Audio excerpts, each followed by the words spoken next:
नमस्कार दोस्तों, मेरा नाम है अभिषेक दुबे और मैं आप सभी लोगों का स्वागत करता हूं राम एकेडमी के इस यूट्यूब प्लेटफॉर्म पर। जैसा कि शुरुआत में हमने आप लोगों से कहा था कि एक सीरीज जो यहाँ पर चलने वाली है जिसका नाम है महाकुंभ 2025।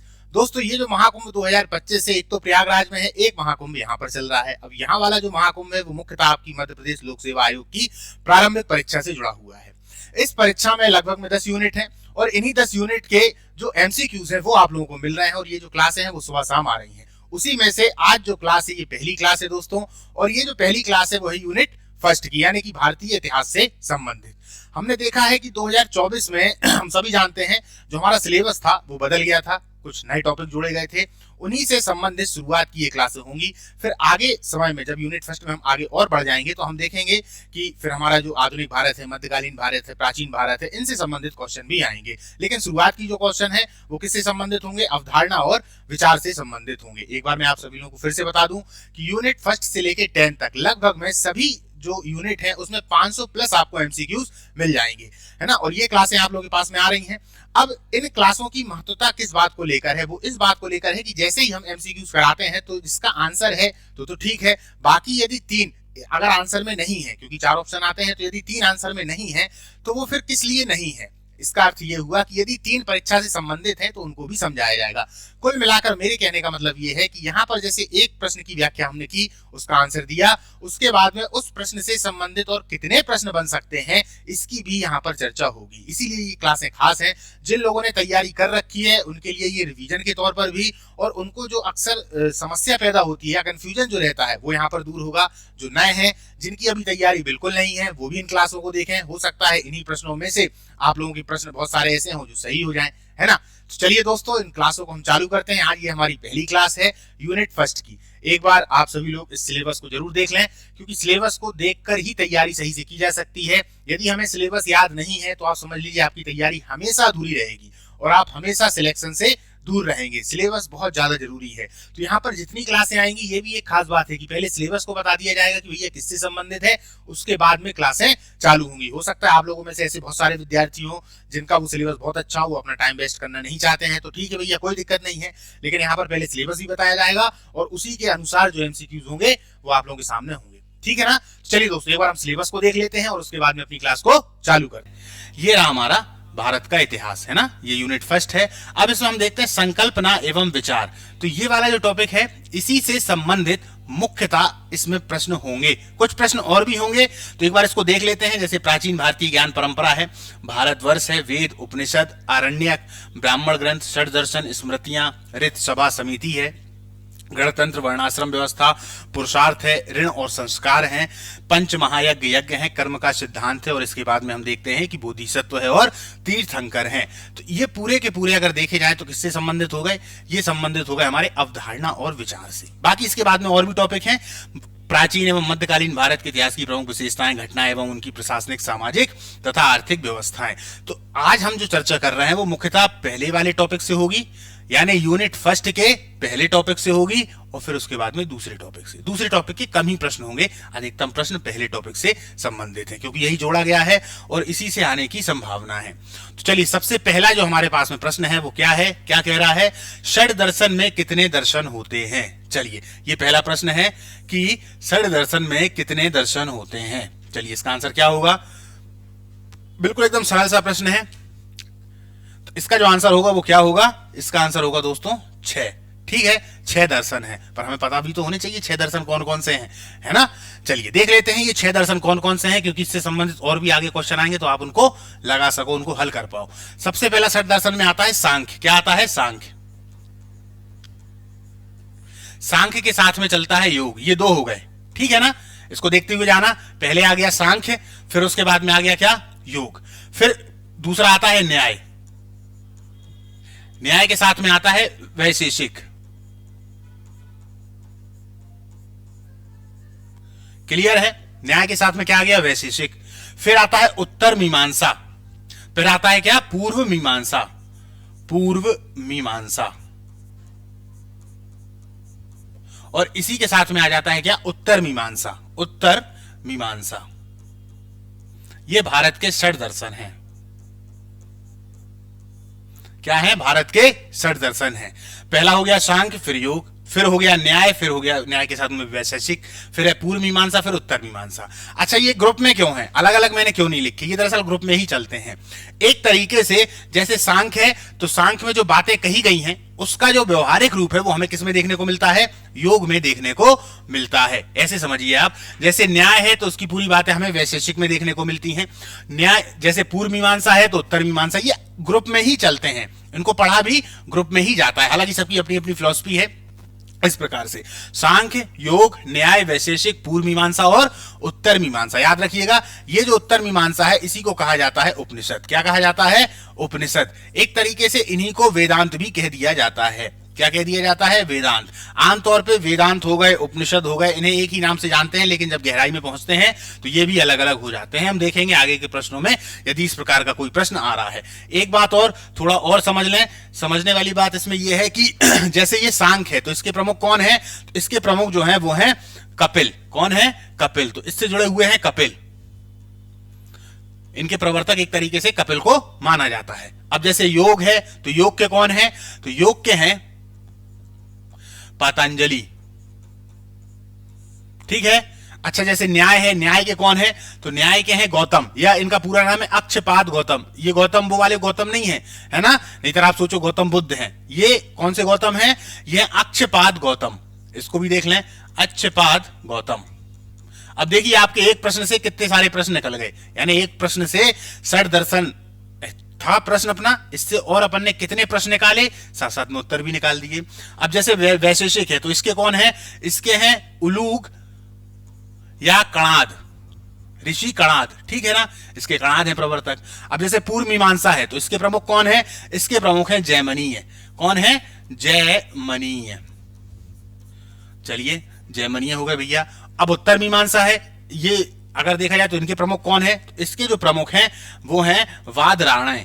वादरायण, ठीक है, वादरायण। क्लियर हो गया। तो हमने 6 दर्शन देख लिए, 6 ही दर्शन के जो प्रवर्तक हैं, संबंधित जो इनसे संबंधित ऋषि हैं उनको देख लिया। चलिए आगे चलते हैं, आगे के प्रश्न में देखते हैं कि प्रश्न क्या कह रहा है। अब एक प्रश्न से आपके कितने प्रश्न निकल आए, मतलब कितने प्रश्न हुए, 12 प्रश्न हो गए और 12 ही उनके उत्तर हो गए।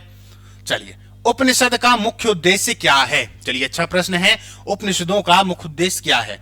अर्थशास्त्र का अध्ययन है क्या, आत्मज्ञान और ब्रह्म ज्ञान की प्राप्ति है क्या, समाज संस्कृति का विकास है क्या, या समाज की समस्याओं का समाधान है। तो दरअसल उपनिषदों का जो मुख्य उद्देश्य है वो है आत्मज्ञान और ब्रह्म ज्ञान की प्राप्ति। यानी ये आत्मा की बात करेंगे, परमात्मा की बात करेंगे, संसार क्या है इसकी बात करेंगे, ब्रह्म की बात करेंगे, है ना। इनको एक तरीके से कहा जाता है कि ये ब्रह्म ज्ञान है, तो ये इनसे संबंधित है। एक तरीके से आत्मज्ञान और ब्रह्म ज्ञान की प्राप्ति है। क्लियर है। तो यही है उपनिषद। उप का मतलब क्या होता है, समीप। निषद का मतलब क्या होता है, बैठना। यानी ऐसा ज्ञान जो गुरु के समीप बैठकर लिया जाता था उसी को उपनिषद कहा जाता है। इन्हीं को हम वेदांत भी कहते हैं। क्यों, क्योंकि ये वेदों के अंतिम रूप हैं और टोटल ज्ञान कांड से संबंधित हैं। इसमें सिर्फ ज्ञान की ही बातें होती हैं, यहाँ कर्म कांड की बात नहीं होती। ये खुद ही कर्म कांडों की निंदा करते हैं। कर्म कांडों से मेरा मतलब है कि जैसे कि यज्ञ हो गए, है ना, मूर्ति पूजा हो गई, इन सब का विरोध ये करते हैं। कौन, उपनिषद। चलिए आगे चलते हैं, आगे का प्रश्न देखते हैं क्या कह रहा है। आगे का प्रश्न है कि भैया स्मृतियां किसे कहते हैं। चलिए, अब स्मृतियां क्या हैं, आध्यात्मिक ग्रंथ हैं, धार्मिक नियम है, विचार विमर्श है, या साहित्यिक ग्रंथ है। स्मृतियां है ना, अवधारणा और विचार में आपका ये टॉपिक है। तो ये पूछ रहे हैं कि भैया स्मृतियां किसे कहते हैं, आध्यात्मिक ग्रंथ, धार्मिक नियम, विचार विमर्श, या साहित्यिक ग्रंथ। तो इसका आंसर क्या होगा, इसका जो आंसर होगा दोस्तों वो होगा धार्मिक नियम।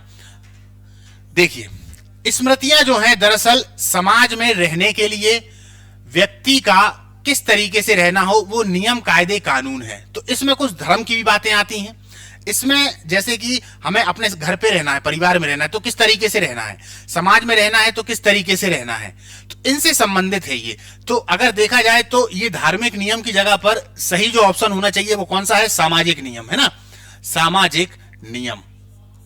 सामाजिक नियम, चूंकि उस समय की ये बात है जिस समय पे हम देखते हैं कि धर्म भी समाज से कहीं ना कहीं जुड़ा हुआ है, इसीलिए ऑप्शन ये है। थोड़ा कंफ्यूज करने वाला ये प्रश्न है, क्यों, क्योंकि ऑप्शन बहुत पास पास में है। तो इसमें सबसे पास में हमें क्या आंसर दिखाई दे रहा है? धार्मिक नियम। तो इसका आंसर क्या हो जाएगा? धार्मिक नियम। अन्यथा स्मृतियां किसे कहते हैं? तो ये दरअसल समाज के नियम है। तो सामाजिक नियम भी है, साथ साथ धार्मिक नियम भी है। एक राजा को क्या करना चाहिए समाज में? राजा को किस तरीके से रहना चाहिए? जैसे मनुस्मृति है, सबसे पुरानी स्मृति मानी जाती है, शुंग काल की है यानी मौर्योत्तर काल की है। उसमें पूरी की पूरी बातें दी हुई हैं कि किस तरीके से किस व्यक्ति को क्या कार्य करना चाहिए, पिता के प्रति क्या कर्तव्य है पुत्र का, और पिता का क्या कर्तव्य है पुत्र के प्रति। तो इस तरीके की जो पूरी बातें हैं वो स्मृतियों में हमें देखने को मिल जाती हैं। तो यहां पर आंसर इसका धार्मिक नियम हो जाएगा। ऑप्शन में यदि सामाजिक नियम है तो आप लगा ही दोगे। चलिए आगे चलते हैं। आगे का प्रश्न है कि वर्ण आश्रम व्यवस्था में कितने वर्ण और आश्रम होते हैं? देखिए बहुत अच्छा प्रश्न है। दरअसल ये जो वर्ण आश्रम व्यवस्था है इसको हम समझते हैं कि ये एक ही व्यवस्था है। ये एक व्यवस्था नहीं है, दरअसल दो व्यवस्थाएं हैं। इसमें दो व्यवस्थाएं हैं। शब्दों को देखिए, वर्ण आश्रम, एक वर्ण है और एक आश्रम है। तो जब वर्ण व्यवस्था है तो वर्ण दरअसल क्या है?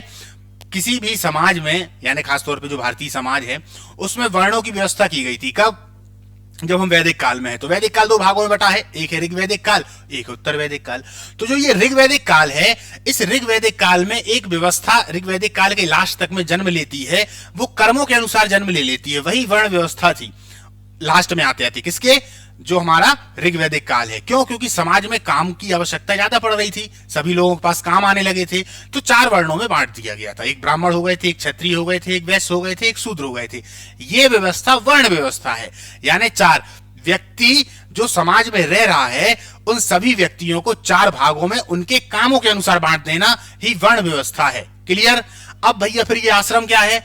आश्रम व्यवस्था जो है वो क्या कह रही है? आश्रम व्यवस्था कह रही है कि एक व्यक्ति के पूरे जीवन को 100 वर्ष मान लिया गया। अब इस 100 वर्ष में 25-25 वर्षों का इसमें भाग दे दिया गया। एक तरीके से 25-25 करके चार भागों में बांट दिया गया।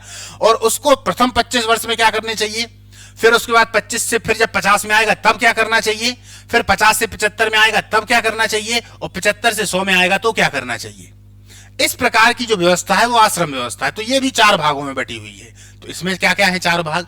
सबसे पहले हम उसमें देखते हैं कि भैया वो ब्रह्मचर्य व्रत का पालन करेगा 25 वर्ष तक। फिर 25 के बाद में क्या आ जाएगा? 50 तक में गृहस्थ आ जाएगा। भैया शादी विवाह भी तो करेगा। अब जब उसकी शादी हो गई, विवाह हो गया, घर गृहस्थी को चला रहा है, तो इसके बाद में एक और व्यवस्था है जो 50 से 75 तक है। वो कौन सी है? वो व्यवस्था है हमारी वानप्रस्थ। और फिर वानप्रस्थ हो गया, इसका मतलब क्या है कि ये जो पुरानी जो दो व्यक्ति हैं, ब्रह्मचर्य वाले और दूसरे गृहस्थ वाले, इनको समझाना कि भैया हमने जो जो किया है और हमसे क्या क्या गलतियां हुई हैं, हमसे कुछ सीख लो। अब इसके बाद में लास्ट बचता है 75 से 100 यानी सन्यासी जीवन। अब लौट के संसार में आना नहीं है, सन्यासी बन जाइए। तो ये क्या है? आश्रम व्यवस्था है। तो हो गई भैया दो व्यवस्थाएं, वर्ण व्यवस्था, आश्रम व्यवस्था। अब प्रश्न कह रहा था कि कितने वर्ण आश्रम व्यवस्था में कितने वर्ण और आश्रम होते हैं। तो क्लियर सी बात है, चार वर्ण हैं और चार आश्रम हैं। चलिए वर्ण को एक बार देख लेते हैं, समझा मैंने आपको दिया है। ब्राह्मण, क्षत्रिय, वैश्य और शूद्र। क्लियर? ये हमारी क्या हो गई? वर्ण व्यवस्था हो गई। याद रखिएगा ये हमारी वर्ण व्यवस्था है। क्लियर? और आश्रम व्यवस्था क्या थी? आश्रम व्यवस्था। तो आश्रम व्यवस्था की यदि हम चर्चा करेंगे तो आश्रम व्यवस्था में आ जाता है सबसे पहले ब्रह्मचर्य। ब्रह्मचर्य। फिर उसके बाद में आता है गृहस्थ। ठीक है ना? ब्रह्मचर्य, गृहस्थ। फिर क्या आ गया? फिर उसके बाद में आ गया हमारा वानप्रस्थ। वानप्रस्थ। फिर क्या आ गया? वानप्रस्थ के बाद में वानप्रस्थ के बाद में आ गया सन्यास। क्लियर? इस प्रकार से चार, 0 से 25, फिर इसमें 26 से 50, फिर इसमें 51 से 75 और इसमें 76 से 100। आप 25-25 करके बांट लो। मैंने एक एक करके आगे बता दिया ताकि ऐसा नहीं लगे कि 25 वर्ष में ये हो गया, क्योंकि कहीं ना कहीं ऐसे कमेंट आ जाते हैं। चलिए आगे चलते हैं, आगे का प्रश्न देखते हैं क्या कह रहा है। आगे का प्रश्न है कि पंच महायज्ञ किसे कहते हैं। देखिए जब हम ऋग्वैदिक काल में थे तो उस समय पर यज्ञ हुआ करते थे, पर यज्ञों का जो उस समय पर होना है वो बहुत छोटे छोटे यज्ञ थे, स्तुति के रूप में यज्ञ थे।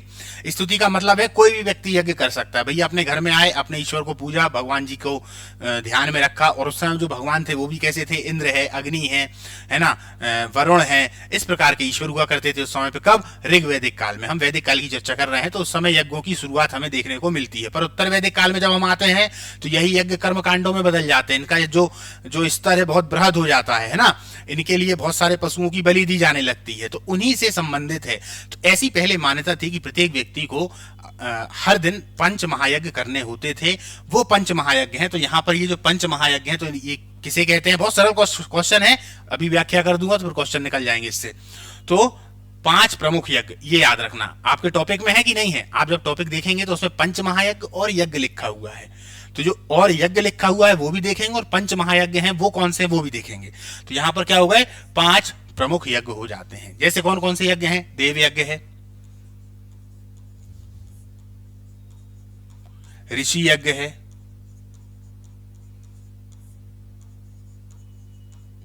पितृ यज्ञ है, भूत यज्ञ है, अतिथि यज्ञ है,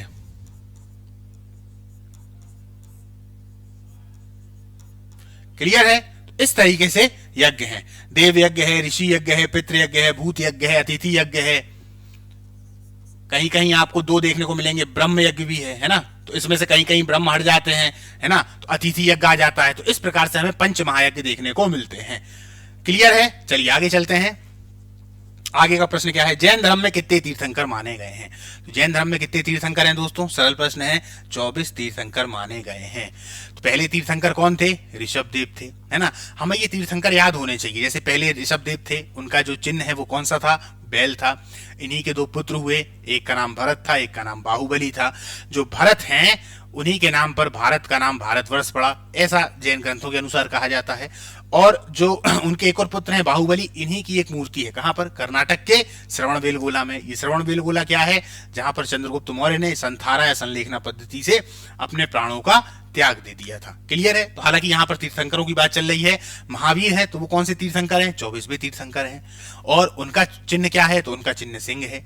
22वें तीर्थंकर कौन है? अक्सर पूछा जाता है। तो 22वें कौन है? लिख लीजिए यहाँ पे। 22वें हैं अरिष्ट नेमी, अरिष्ट नेमी, है ना। 23वें कौन से हैं? तो 23वें हैं पार्श्वनाथ, पार्श्वनाथ। अब जैसे अरिष्ट नेमी है, इन्हीं की पूछ लेंगे। 22वें तीर्थंकर का चिन्ह क्या था? तो इनका है शंख। क्या है?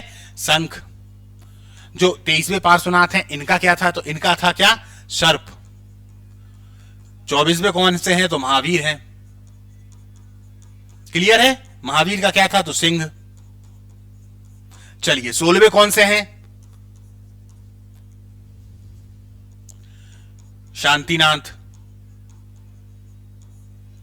इनका क्या था? इनका जो था, इनका है हिरण। दूसरे कौन से हैं? तो दूसरे अजितनाथ हैं,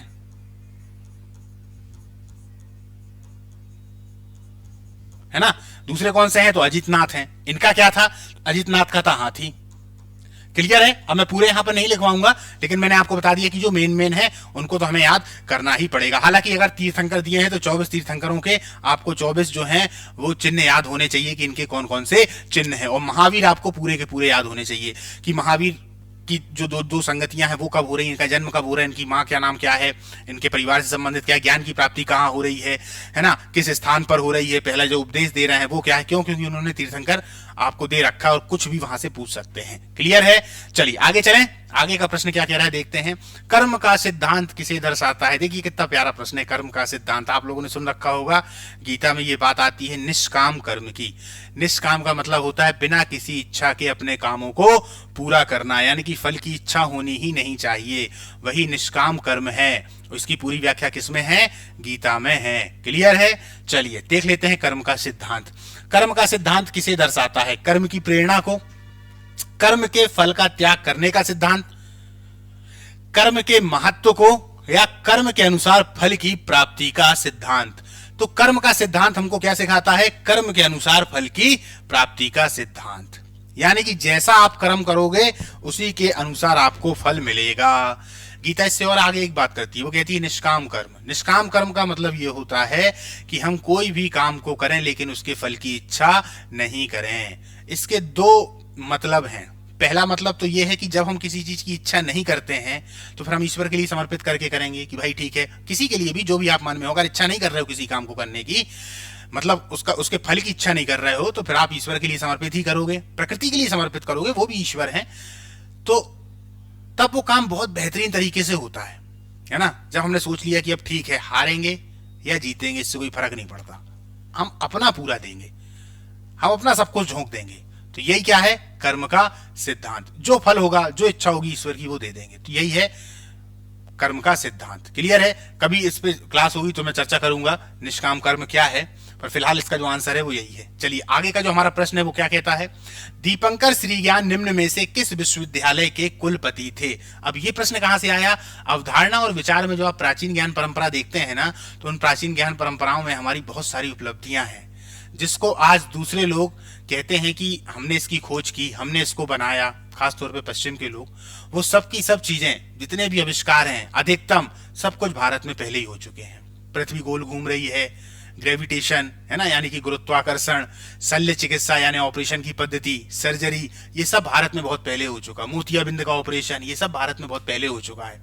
तो वही सब उपलब्धियों से संबंधित ये जो हमारी प्राचीन भारतीय ज्ञान परंपरा है, उसी संबंधित ये वाला प्रश्न है। हालांकि प्रश्न बहुत सरल है, दीपंकर श्रीज्ञान निम्न में से किस विद्यालय के कुलपति थे। तो इसका जो आंसर है दोस्तों वो क्या है, विक्रमशिला विश्वविद्यालय से संबंधित थे। थोड़ा और देख लेते हैं ये विश्वविद्यालय हैं कहां पे। जैसे कि तक्षशिला विश्वविद्यालय है, ये आधुनिक तौर पे कहां पर है, तो हम जानते हैं रावलपिंडी पाकिस्तान में है ना।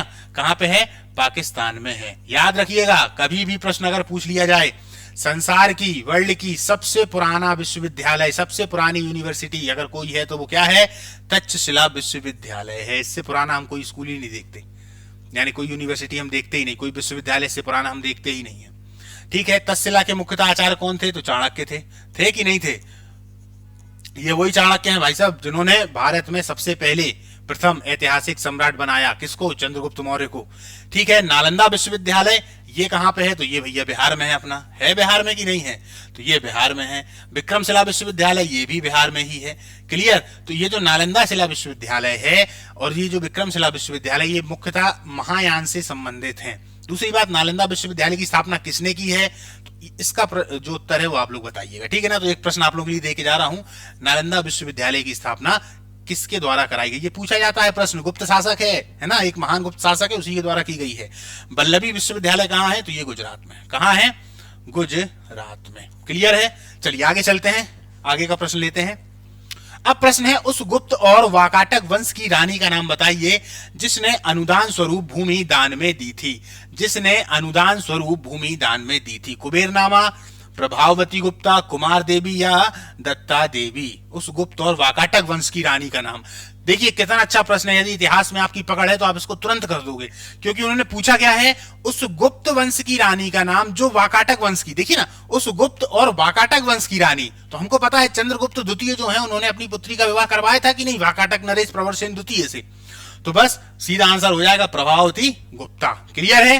क्या हो जाएगा, प्रभावती गुप्ता। आगे चलें, चलिए। सत्य शोधक समाज के संस्थापक कौन थे। ये तो सरल सा प्रश्न है दोस्तों, आधुनिक भारत से है। जानबूझ के ऐसा प्रश्न डाल दिया था मैंने, क्योंकि मैंने बोला था कि लगभग में अधिकतम प्रश्न आप लोगों को मिलेंगे। तो इसका जो आंसर है वो क्या है, ज्योतिबा फूले। सत्य शोधक समाज के जो संस्थापक थे वो कौन थे, ज्योतिबा फूले। दयानंद सरस्वती अगर देखा जाए तो ये किससे संबंधित है, सत्यार्थ प्रकाश इन्हीं के द्वारा लिखी गई है कि नहीं, दयानंद सरस्वती के द्वारा। ये प्रश्न आता है, याद रखना, सत्यार्थ प्रकाश। ये जो सत्यार्थ प्रकाश है, इसी में वो सबसे पहले कहते हैं कि वेदों की ओर लौटो, यानी जो वेद हैं उनकी ओर लौटो।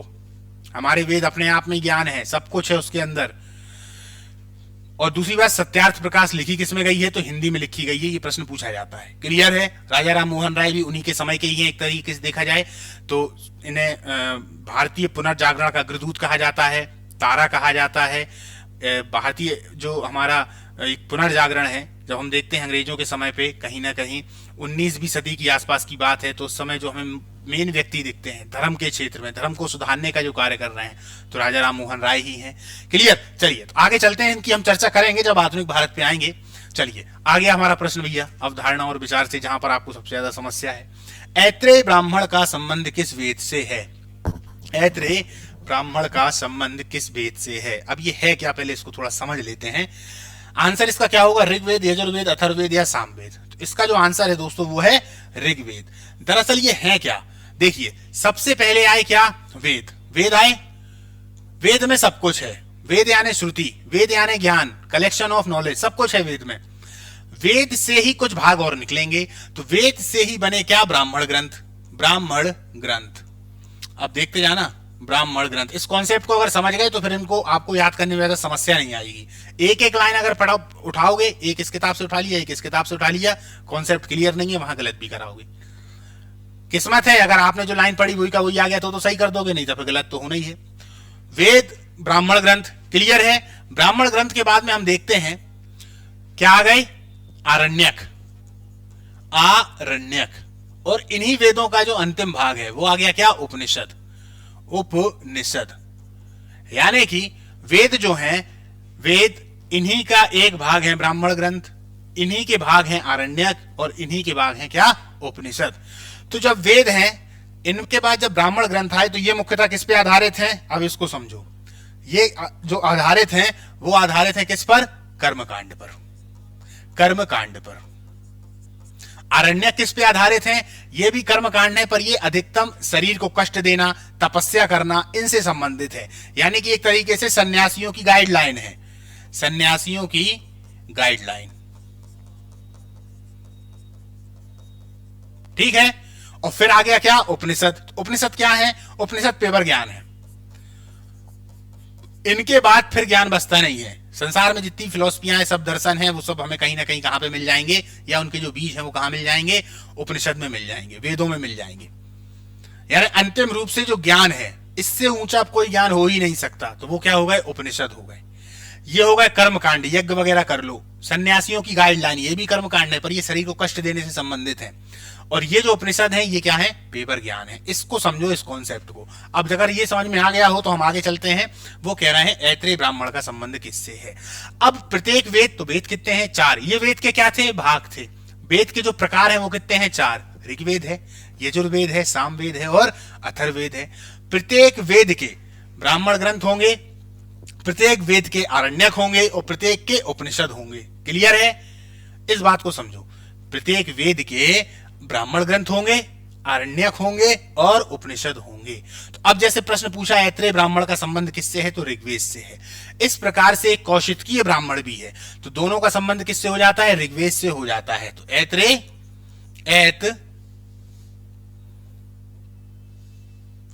ऐत्रेय और कौशितकीय, कौशितकीय। ठीक है, इन दोनों ब्राह्मण का संबंध किससे है, ऋग्वेद से है। क्लियर है। अब जैसे शतपथ ब्राह्मण है, तो इसका संबंध किससे है, यजुर्वेद से है। बहुत इंपॉर्टेंट है, शतपथ ब्राह्मण। शतपथ ब्राह्मण, इसका संबंध किससे हो गया, तो भैया यजुर्वेद से हो गया। क्लियर है। इसी प्रकार से सभी के हैं। चलिए आगे का प्रश्न देखते हैं, तो और भी निकलेंगे ऐसे प्रश्न आपके। इस कॉन्सेप्ट को जरूर समझ लेना, समझ जाओगे तो फिर चीजों को याद कर लोगे। नहीं तरह अगर सोचोगे कि एक लाइन यहां से ले लें, एक लाइन वहां से ले लें, तो इससे काम चल नहीं पाएगा। सत्यार्थ प्रकाश किस भाषा में रचे थे, चलो अभी मैंने बताया था आपको, तो किस में है, हिंदी में है। किसके द्वारा लिखी गई है, तो ये स्वामी दयानंद सरस्वती के द्वारा लिखी गई है। स्वामी दयानंद सरस्वती के द्वारा। क्लियर, स्वामी दयानंद सरस्वती के द्वारा ये लिखी गई है। आगे का प्रश्न देखते हैं। हंटर आयोग की नियुक्ति की गई थी। चलिए, हंटर आयोग की नियुक्ति काल कोठरी की घटना के बाद, जलियांवाला बाग हत्याकांड 1919, 1857 के विद्रोह के बाद, या बंगाल विभाजन 1905। तो भैया ये जो हंटर आयोग है, ये जलियांवाला बाग हत्याकांड के बाद में इसकी नियुक्ति की गई थी। क्लियर है। काल कोठरी की घटना किससे संबंधित है, तो हम देखते हैं 1757 प्लासी का जो युद्ध है, उससे पहले ये काल कोठरी वाली घटना घट जाती है ना, जिसमें बहुत सारे व्यक्तियों को अंदर बंद कर दिया जाता है और वो समाप्त हो जाते हैं। मुख्यतः कहाँ की घटना होती है, तो ये बंगाल की घटना होती है, काल कोठरी वाली। 1857 का विद्रोह हमको पता ही है, बंगाल विभाजन भी पता है। क्लियर है, लाट कर्जन के समय की बात थी। आगे चलें। आगे का प्रश्न क्या कह रहा है, राजसू यज्ञ का संबंध किससे है, तो राजसू यज्ञ का संबंध किससे है, राजा का सिंहासन रोहण, शक्ति का प्रदर्शन, मनोरंजन के कार्य, इनमें से कोई नहीं। तो क्या आंसर हो जाएगा भैया इसका, बताइए। प्रश्न कह रहा है कि राजसू यज्ञ का संबंध किससे है, राजा का सिंहासन रोहण, शक्ति का प्रदर्शन, मनोरंजन के कार्य, इनमें से कोई नहीं। तो इसका जो आंसर हो जाएगा वो हो जाएगा राजा का सिंहासन रोहण। रासु यज्ञ कब होगा? राजा से संबंधित जो यज्ञ है जब वो सिंहासन ग्रहण कर रहा है उसी समय। भाई साहब ऐसे नहीं होता था रासु यज्ञ की आए छोटा सा ऐसा यज्ञ बना लिया और कर लिया। बहुत बड़ा यज्ञ हुआ करता था और इतना बड़ा यज्ञ हुआ करता था कि इसमें बहुत सारे पशुओं की बलि भी दी जाती थी, जंगल के जंगल काट दिए जाते थे। इन्हीं सब चीजों के विपरीत में या विरोध में ही तो भारत में जैन धर्म और बौद्ध धर्मों का उदय होता है, क्योंकि क्रूतियां इतनी ज्यादा फैल गई थी। हालांकि यहाँ पर हम समझते हैं रासु यज्ञ, तो रासु यज्ञ जो है वो राजा के सिंहासन रोहण से संबंधित है। तो भैया शक्ति प्रदर्शन जो है इससे भी संबंधित कोई यज्ञ है? बिल्कुल है। तो कौन सा है? अश्वमेध यज्ञ। अश्वमेध यज्ञ ये शक्ति प्रदर्शन से संबंधित है। अश्वमेध यज्ञ, इसमें क्या होता है भैया? अश्वमेध यज्ञ में क्या करते हैं? घोड़ा को छोड़ देते हैं कि भैया घोड़ा जहां तक जाएगा वो पूरा का पूरा क्षेत्र राजा का होता चला जाएगा। किसी ने घोड़ा को रोका तो भैया जो घोड़ा को रोक लेगा फिर वो राजा से युद्ध करेगा। यदि राजा उसको हरा देते हैं तो कोई दिक्कत नहीं है, घोड़ा आगे तक जाएगा। राजा हार जाते हैं तो उतना क्षेत्र राजा तक का मान लिया जाता है जो घोड़े ने लास्ट टाइम पे वहां पर वो रुका था। तो इस प्रकार जो शक्ति का प्रदर्शन है वो क्या है? अश्वमेध यज्ञ। मनोरंजन के कार्यों में भी होता था, बिल्कुल। तो मनोरंजन के कार्य में होते थे वाजपेयी यज्ञ। कौन से? वाजपेयी यज्ञ। ये सब यज्ञ पूछे जाते हैं। वाजपेयी यज्ञ, वाजपेयी यज्ञ। अब ये क्या है भैया? वाजपेयी यज्ञ दरअसल रथों की दौड़ है। क्या है? रथों की दौड़। इसको हम कहते हैं रथों की दौड़। रथों की दौड़। प्रश्न आएगा रथों की दौड़ से संबंधित यज्ञ कौन सा है? तो वाजपेयी यज्ञ। अश्वमेध यज्ञ पुष्यमित्र सिंह ने दो बार यज्ञ करवाया है कि नहीं करवाया? बहुत सारे ऐसे हैं जिन्होंने 3-3 बार करवाया अश्वमेध यज्ञ। पातंजलि ने ही 2 बार अश्वमेध यज्ञ किया है। किसके लिए? पुष्यमित्र शुंग के लिए। चलिए आगे चलें, आगे का प्रश्न देखें। हमने देख लिया राजा के सिंहासन से संबंधित रासु हो गया, अश्वमेध यज्ञ को समझा, वाजपेयी यज्ञ को समझा। क्लियर है? आगे चलते हैं। प्राचीनतम व्याकरण अष्टाध्यायी के रचनाकर कौन है? अष्टाध्यायी के रचनाकर कौन है? तो भैया कौन है? गौतम है क्या? कपिल है क्या? पतंजलि है क्या? पाणिनि है क्या? तो भैया गौतम कौन है? गौतम किससे संबंधित है? गौतम अभी अपन ने चर्चा की थी कि नहीं की थी? तो गौतम है मुख्यतः किससे संबंधित? गौतम है न्याय से संबंधित है। न्याय, जो न्याय दर्शन है भारत का, उसी के तो है अच्छपाद गौतम। कपिल कौन है भैया? तो कपिल कहीं ना कहीं सांख्य से संबंधित है कि नहीं है? सांख्य से संबंधित हैं। अब ये जो पातंजलि है ये किससे संबंधित है? तो ये योग से संबंधित है। किससे संबंधित है? योग से संबंधित है। बचे पाणिनि, पाणिनि किससे संबंधित है? अष्टाध्यायी। अष्टाध्यायी क्या है? एक व्याकरण ग्रंथ है। व्याकरण ग्रंथ है। चलिए आगे चलते हैं और आगे का प्रश्न देखते हैं क्या कह रहा है। आगे का प्रश्न है इनमें से कौन सनातन दर्शन है? इनमें से कौन सनातन दर्शन है? जैन दर्शन, बौद्ध दर्शन, सांख्य दर्शन या ये सभी?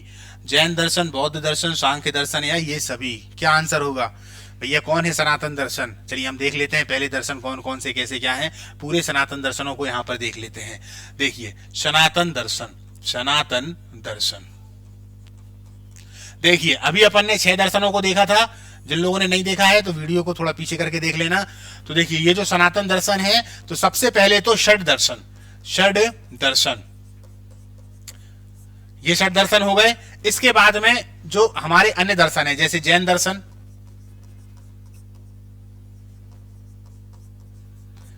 बौद्ध दर्शन और चारवाक दर्शन। ठीक, मैं सनातन दर्शनों की बात कर रहा हूं, इसी के अंतर्गत आते हैं। एक तो 3 दर्शन ये हो गए, चारवाक दर्शन है ना, जिसे हम लोकायत दर्शन भी कहते हैं। बौद्ध दर्शन हो गया और जैन दर्शन हो गया। क्लियर?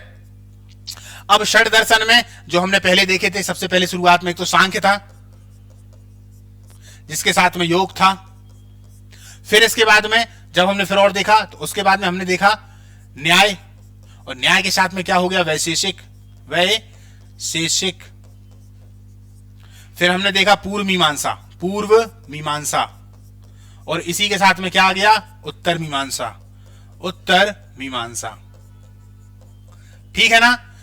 सांख्य, योग, न्याय, वैशेषिक, पूर्व मीमांसा और उत्तर मीमांसा। ये मीमांसा है, याद रखिएगा, मीमांसा। तो ये पूरे के पूरे सनातन दर्शन है, इनको याद कर लीजिएगा कि ये सनातन जैन दर्शन, बौद्ध दर्शन, चारवाक दर्शन, सांख्य योग, न्याय, वैशेषिक, पूर्व मीमांसा और उत्तर मीमांसा, तो ये क्रमशः क्या है, सनातन दर्शन है। आप लोगों को लग रहा होगा कि सनातन में जैन दर्शन, बौद्ध दर्शन नहीं आते होंगे, लेकिन ये आते हैं, और चारवाक दर्शन भी इसी के अंतर्गत आते हैं। क्यों? क्योंकि ये दर्शन भी कहीं ना कहीं यहीं से उत्पन्न हुए हैं। क्यों? हम जब पढ़ते हैं तो हम देखते हैं ना कि बुद्ध उपनिषदों से प्रभावित है कि नहीं है। बुद्ध ने कहा है कि संसार दुखों से भरा हुआ है, तो ये कोटेशन उन्होंने कहां से लिया? उपनिषदों से लिया हुआ है। बुद्ध के अष्टांगिक मार्ग भी वहीं से आए हुए हैं, तो ये सनातन दर्शन ही है। हाँ, इनमें एक प्रश्न जब ये आता है कि कौन आस्तिक है, नास्तिक है, उसकी चर्चा हम आगे करेंगे। जब आगे ऐसा कोई प्रश्न आएगा तो उसकी चर्चा करेंगे। आस्तिक और नास्तिक में अलग कहानी है, ठीक है। ऋत स्थापित करने के कारण किस वैदिक देवता को ऋतस्य गोपा कहा गया है? ठीक है ना, प्रश्न क्या है? ऋत स्थापित करने के कारण किस वैदिक देवता को ऋतस्य गोपा कहा गया है? इंद्र, वरुण, सूर्य या विष्णु? चलिए देखिए क्या इसका आंसर होगा। इंद्र, वरुण, सूर्य या विष्णु? इसका जो सही आंसर है दोस्तों वो क्या है? वरुण। वरुण को ऋतस्य गोपा कहा गया है। क्या कहा गया है? ऋतस्य गोपा। आप कहेंगे ये ऋत क्या है, पहले तो ये बताओ, बाद में तो ये समझ में आएगा कि भैया ऋतस्य गोपा क्या है। दरअसल ऋग्वैदिक काल में ये अवधारणा आई थी, या ये ऋग्वैदिक काल से संबंधित अवधारणा है, जिसका अगर हम देखें तो क्या है? ऋतस्य गोपा। ऋतस्य गोपा का मतलब है, पहले तो आप ऋत को समझो। ऋत जो है एक अवधारणा, एक विचार है। कैसा? जिस प्रकार से प्रकृति अपने नियम में चल रही है कि नहीं। जब से आप जीवित हैं, जब से आपने जन्म लिया होगा, तो आपने देखा कि दिन है तो उसके बाद में रात आ जाती है। सूर्य भी अपनी धुरी पर घूम रहा है, पृथ्वी भी घूम रही है, पृथ्वी घूमने के साथ साथ में सूर्य के चक्कर भी लगा रही है, सूर्य भी कहीं ना कहीं चक्कर लगा रहा है, मौसम बदल रहे हैं। इनमें कभी भी कोई चेंज नहीं होता ना। हर चीज अपने अनुसार समय पर होती हुई चली जा रही है। तो इसी को हम बोलते हैं ऋत की अवधारणा।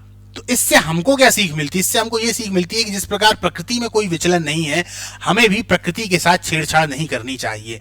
हमें भी अपने धर्म के अनुसार चलना चाहिए, अपने नियमों के अनुसार चलना चाहिए, और प्रकृति से तो बिल्कुल भी छेड़छाड़ नहीं हो। क्यों? क्योंकि हम देखते हैं उत्तर वैदिक काल में बहुत सारे जंगलों को काटा जा रहा है, पशुओं की बलि दी जा रही है, तो ये एक तरीके से प्रकृति के खिलाफ है।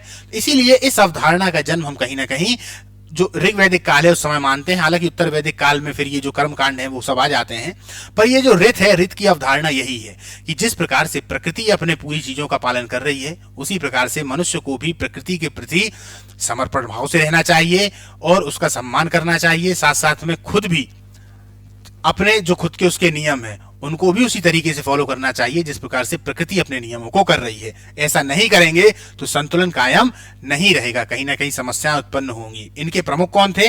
वरुण थे। वरुण वो व्यक्ति हैं, माफ करिएगा, वरुण वो देवता हैं जो पूरी प्रकृति को संभाले हुए हैं, पूरे नियमों को यही देखते हैं। तो इन्हीं को क्या कहा गया है? ऋतस्य गोपा कहा गया है। उम्मीद करता हूं आपको समझ में आया होगा।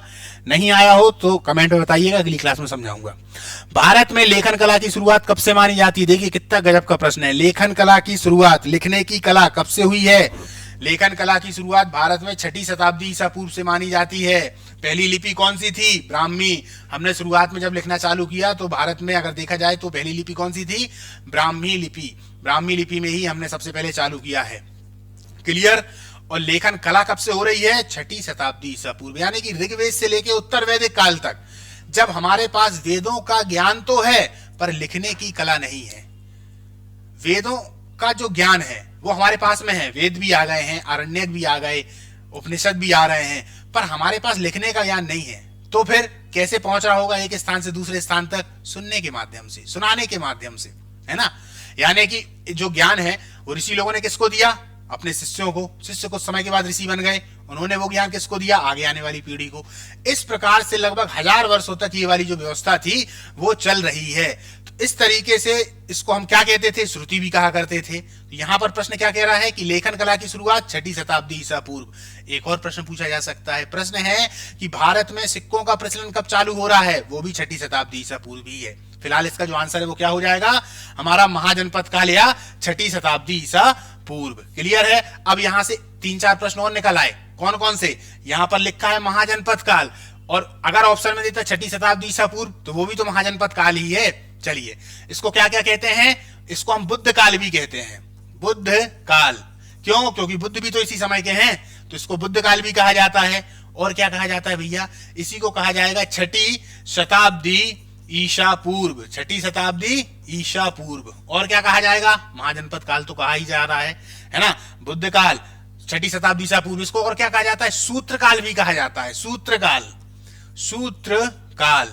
चलिए इसके आगे की चर्चा अपन सूत्र काल, अब इससे आगे नहीं जाएंगे, ठीक है। सूत्र काल, छठी शताब्दी ईसा पूर्व, बुद्ध काल, महाजनपद काल कभी आ जाए तो ये एक ही बात है, ठीक है।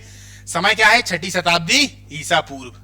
वेदांगों की संख्या कितनी बताई गई है, वेदांगों की संख्या, बहुत सारे समझ रहे होंगे वेदांत है, नहीं भैया वेदांत अलग है, वेद तो अलग है ही, वेदांत उनका ज्ञान वाला भाग है। ये शब्द आ गए वेदों के अंग, उनके पार्ट। ये कितने हैं, तो ये है मुख्यतः 6। क्लियर, क्या है आंसर, 6 वेदांग जो वेदों के अंग हैं। इनकी रचना हुई किस लिए है, इनकी रचना हुई थी वेदों को भली प्रकार से समझने के लिए। वेदों में इतने बड़े बड़े शब्द थे कि इनको हर कोई समझ ही नहीं पाता था, इसीलिए ये बहुत कम आदमियों तक सीमित थे। दूसरी बात, अब जब सीमित है तो डर भी ये है कि मान लो आदमी खत्म तो ज्ञान खत्म, उसको अन्य लोगों तक कैसे पहुंचाया जाए, वो अक्षुण कैसे बना रहे, वो एक पीढ़ी से दूसरी पीढ़ी तक जाए बिना किसी टेंशन के। तो या तो फिर कॉपी वगैरह हो, लेखन कला हो।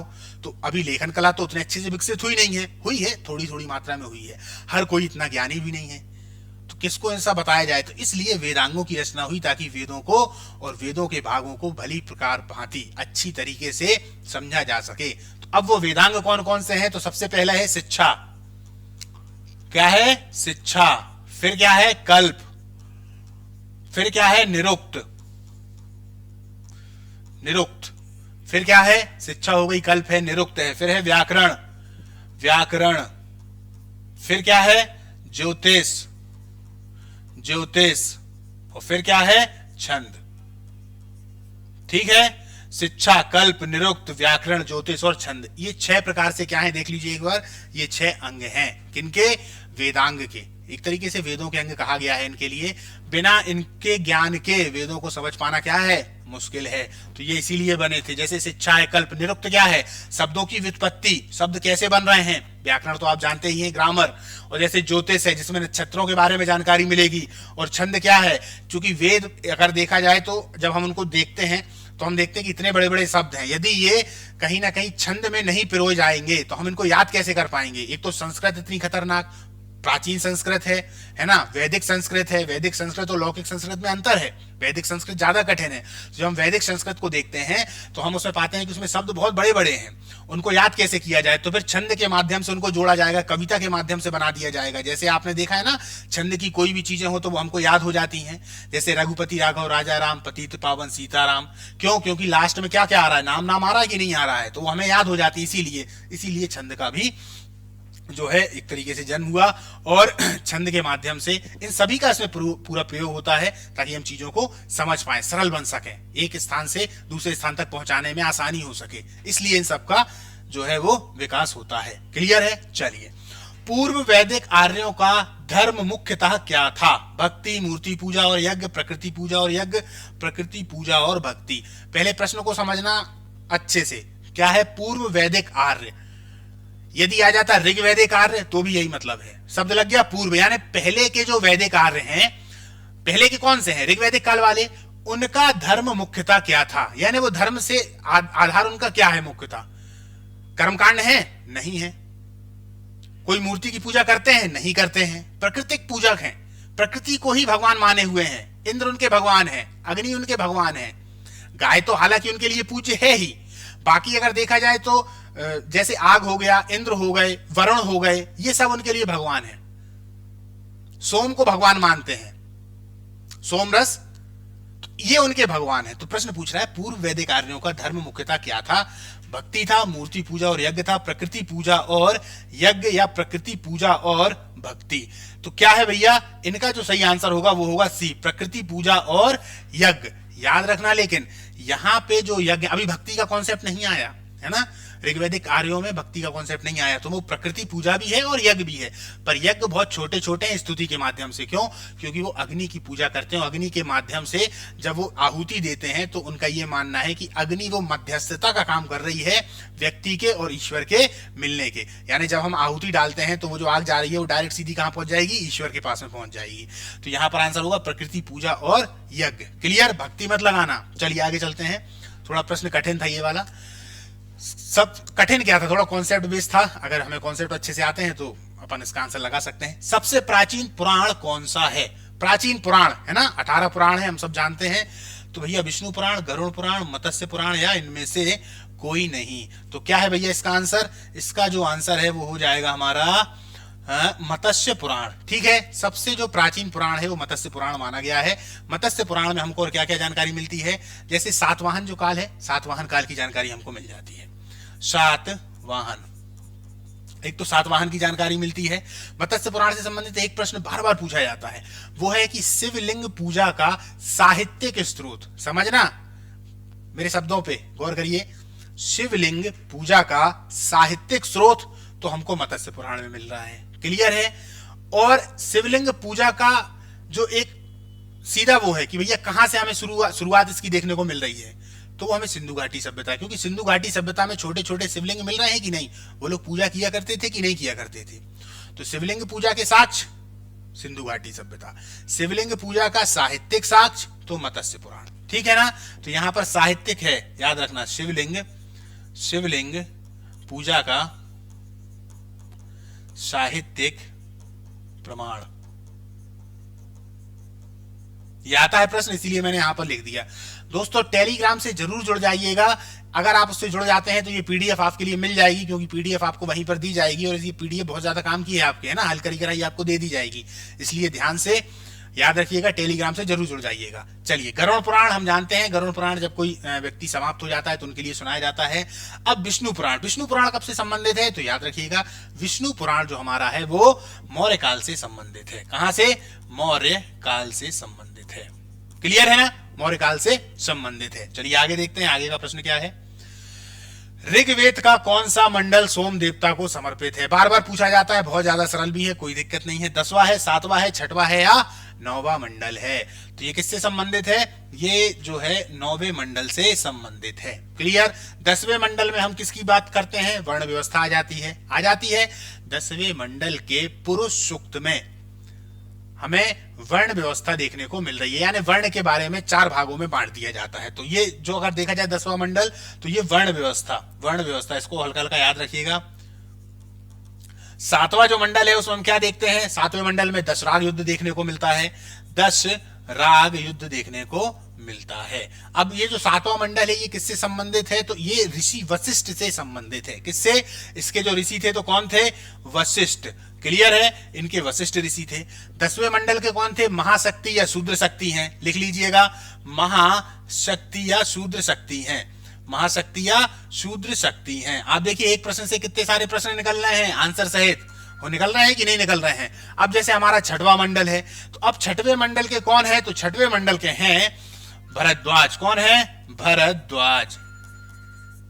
क्लियर है? और जो 9वां मंडल है वो किससे संबंधित है?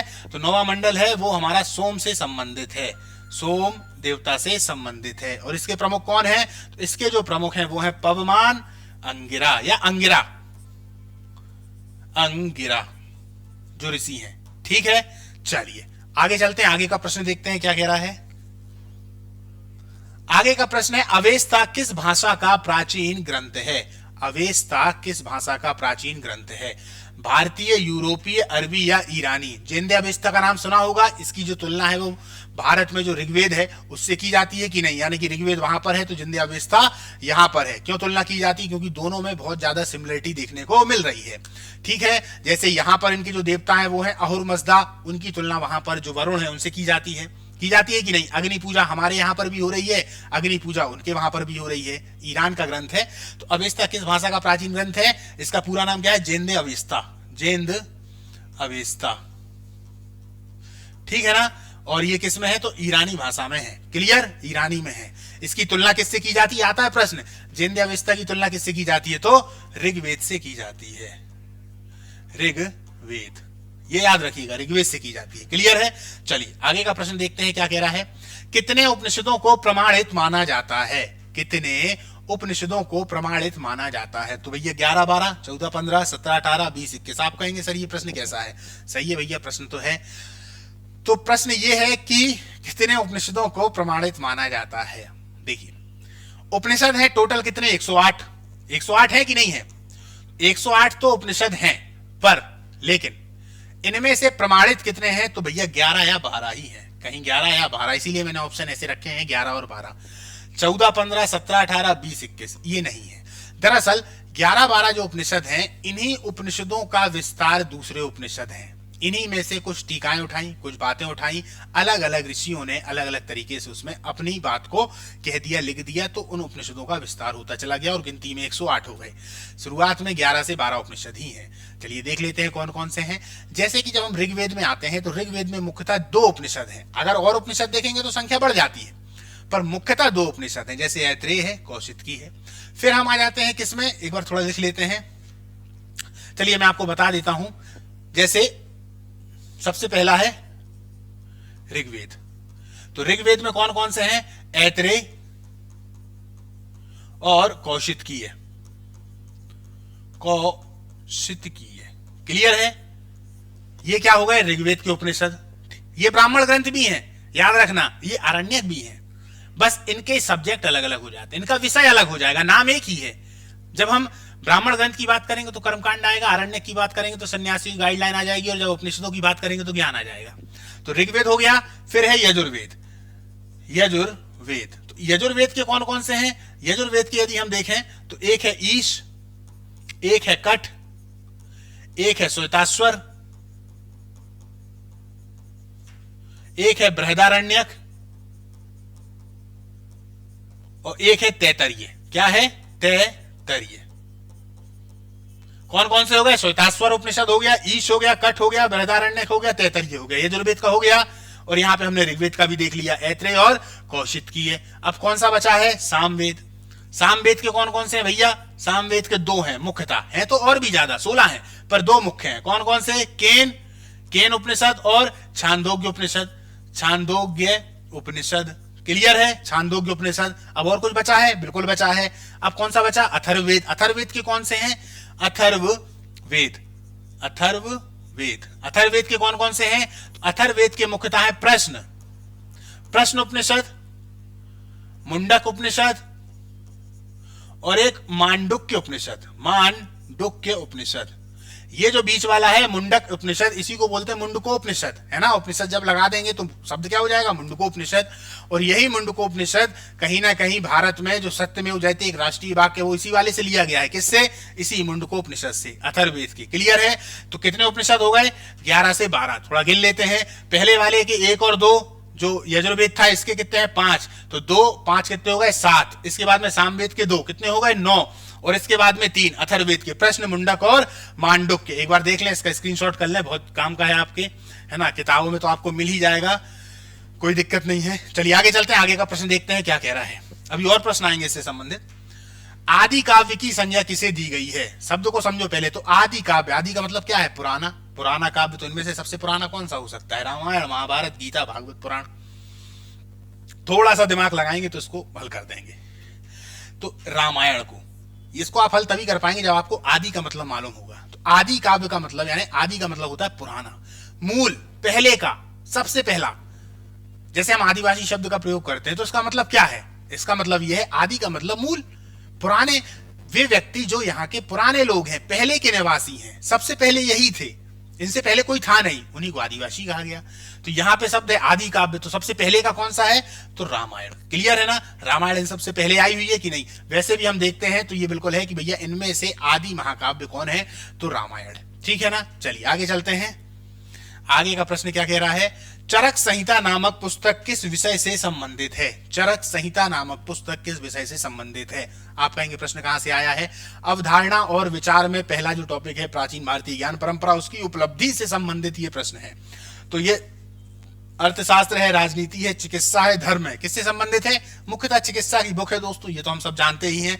और चिकित्सा में भी किससे संबंधित है? चरक संहिता आयुर्वेद से संबंधित है ना। किससे संबंधित है? आयुर्वेद से संबंधित है। क्लियर? आयुर्वेद से संबंधित है। चलिए आगे चलते हैं। आगे का प्रश्न क्या कह रहा है? ब्रह्म सूत्र किसके द्वारा रचित है? कालिदास, तुलसीदास, वेद व्यास, इनमें से कोई नहीं। ये थोड़ा प्रश्न हमको कंफ्यूज कर सकता है। पहले तो ये नहीं पता कि ब्रह्म सूत्र क्या है ना। समझते हैं। जो हमने षट दर्शन देखे ना, षट दर्शन, उसमें से सबसे लास्ट वाला जो है जिसको हमने उत्तर मीमांसा कहा है, क्या? उत्तर मीमांसा। ये जो उत्तर मीमांसा है इसी को कहा गया है वेदांत। ये दरअसल तीन चीजों से मिलकर बनते हैं। कौन कौन सी चीजें हैं? तो सबसे पहले इसी में आ जाता है हमारी भगवत गीता। उत्तर मीमांसा या वेदांत, इसके तीन भाग हैं। कौन कौन से हैं? सबसे पहला तो उपनिषद ही है, उपनिषद, ठीक है।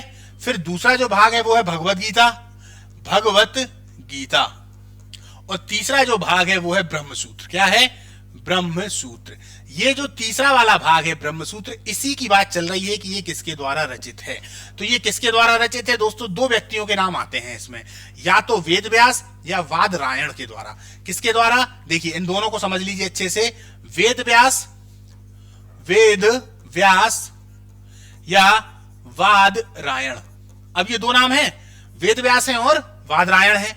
अब ये जो वेद व्यास और वादरायण है, दरअसल कुछ कुछ व्यक्ति कहते हैं कि दोनों एक ही हैं, कुछ कुछ कहते हैं अलग अलग हैं। तो दोनों ऑप्शन में आपके आएंगे नहीं, आएगा तो ऑप्शन में एक ही आएगा। तो या तो वेद व्यास है या वादरायण है, इनमें कंफ्यूजन है। इतिहासकार कहते हैं कुछ वेद व्यास, कुछ कहते हैं वादरायण। है क्या? ब्रह्म सूत्र दरअसल तर्क से संबंधित है। किसी भी बात को तर्क के साथ में प्रस्तुत करना। इसमें छोटी सी ऐसी लाइनें हैं जिसमें बहुत सारी बातें लिखी जा सकती हैं।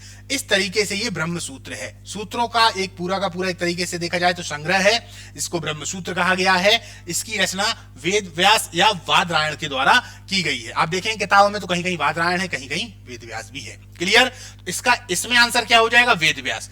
वेद व्यास की जगह वादरायण होते तो वो भी आप कर देते। क्लियर है? तो दोस्तों आज की जो हमारी क्लास है इसको अपन यहाँ पर समाप्त करते हैं। उम्मीद करता हूं जितने यहाँ पर प्रश्न हुए हैं उन प्रश्नों में से बहुत सारे प्रश्न भी आपके निकल रहे होंगे। यदि मान लीजिए यहाँ पर आपके 30 प्रश्न हो रहे हैं तो मैं ये दावे के साथ कह सकता हूं कि 100 से ज्यादा प्रश्न आपके हल हो गए होंगे। क्लियर है? इसी प्रकार से हमारी प्रत्येक क्लासें आप लोगों के पास में आएंगी तो आप लोग अंदाजा लगा लीजिए कि आपके पास में कितने सारे प्रश्न हो जाएंगे। क्लियर? चलिए आज की जो हमारी क्लास है इसको हम यहाँ पर समाप्त करते हैं। इसके बाद हम मिलेंगे अगली क्लास में। क्लियर? नमस्कार, जय हिंद।